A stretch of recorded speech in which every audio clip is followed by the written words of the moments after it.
Comment évaluer un fonds de commerce, méthode bancaire?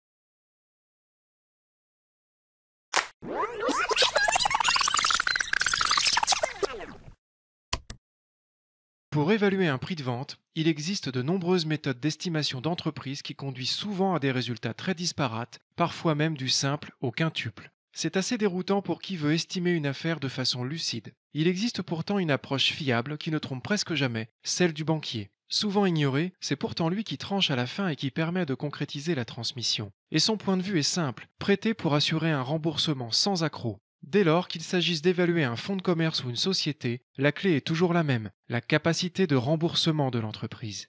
Pour vous, cédant ou repreneur, afin de fonder votre projet sur des bases réalistes, il convient de solliciter un professionnel d'expérience pour réaliser cet exercice. Notez bien que l'estimation d'entreprise est un métier. Cependant, par souci d'information et de transparence, nous vous proposons d'en découvrir ici les lignes directrices. La base de travail est le dernier bilan complet de l'entreprise. Il indique normalement la comptabilité pour les 2 dernières années, avec chacune une durée de 12 mois. Si une année d'exercice présente une durée différente, 9 ou 15 mois par exemple, il faudra ramener les chiffres de la colonne au prorata temporis de 12 mois. Consultez d'abord la page des soldes intermédiaires de gestion afin d'y relever le chiffre d'affaires, la marge commerciale et d'apprécier la rentabilité générale. Chaque métier a ses propres normes. Par exemple, pour un restaurant traditionnel, la marge brute standard est d'environ 70% du chiffre d'affaires hors taxe. Mais ce taux diffère selon que vous étudiez un tabac-presse, une pizzeria, un garage auto, une boulangerie ou un hôtel. Regardez ensuite l'excédent brut d'exploitation, l'EBE. Ce chiffre est très important car c'est l'un des principaux révélateurs de rentabilité d'une entreprise.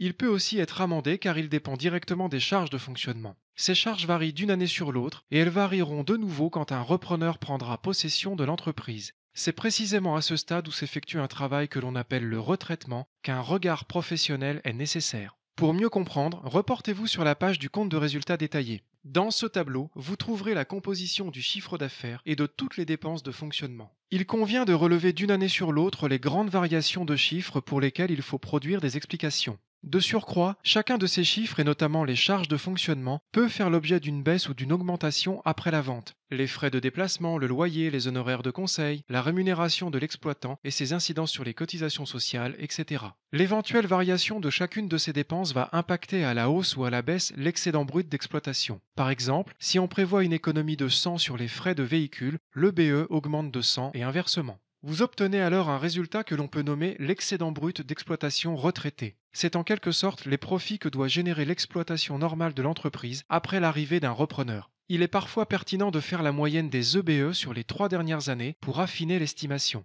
Dès lors, pour évaluer un fonds de commerce, on applique des coefficients qui dépendent beaucoup de l'état de santé général de l'entreprise, de la stabilité des bilans et de la rentabilité, ainsi que des éventuels investissements à prévoir immédiatement après la vente. Véhicules, travaux, machines-outils, etc. Moins il y a d'investissements à anticiper, plus le prix de vente est bonifié et inversement. La conjoncture économique du moment influe également sur le coefficient. D'autres facteurs non financiers agissent sur l'estimation comme par exemple la diversité du portefeuille client, leur fidélité, la notoriété de l'entreprise, l'implication du personnel ou l'évolution générale du marché. Sur la base de cette rentabilité retraitée, pour convaincre le banquier de financer une reprise d'entreprise, il faut présenter un prix de cession supposant une tension de remboursement raisonnable. Ce seuil de tension respecte des usages qu'il faut manier avec savoir-faire. Il convient de notamment préserver les marges de manœuvre pour d'autres investissements. Renfort de trésorerie, recrutement, développement de l'activité, renouvellement de matériel et d'aménagement, etc. En cas d'évaluation de société, on tiendra compte de la capacité d'autofinancement, mais on portera également une attention toute particulière au contenu de l'actif et du passif du bilan. En effet, en cas d'achat de société, on acquiert aussi les dettes et la trésorerie de l'entreprise.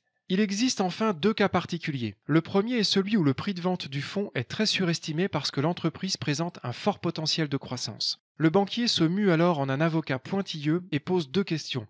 1. Le potentiel a-t-il déjà été réalisé par le cédant et si oui, comment? Et 2. En achetant le potentiel, le repreneur achète-t-il autre chose que son propre travail? Si les réponses sont satisfaisantes, le banquier peut entendre qu'il y a un potentiel, mais le cas échéant, il en reste à la méthode précédente. Deuxième cas particulier, si l'entreprise ne vaut rien par sa rentabilité, certains éléments du fonds peuvent quand même lui donner de la valeur, notamment s'il y a un pas de porte, un emplacement numéro 1, un excellent fichier client, des aménagements très récents ou des matériels onéreux qui ont une sorte de cote Argus. Dans ces circonstances, le prix du fonds est au moins égal au prix de ces éléments. Dans tous les cas de figure, lorsqu'il réalise une estimation, vous reconnaîtrez un bon professionnel lorsqu'il est capable de vous expliquer en détail le prix qu'il obtient. Il doit vous le livrer en termes simples et compréhensibles. Si les explications vous semblent confuses ou manquer de bon sens, passez votre chemin et demandez un autre avis.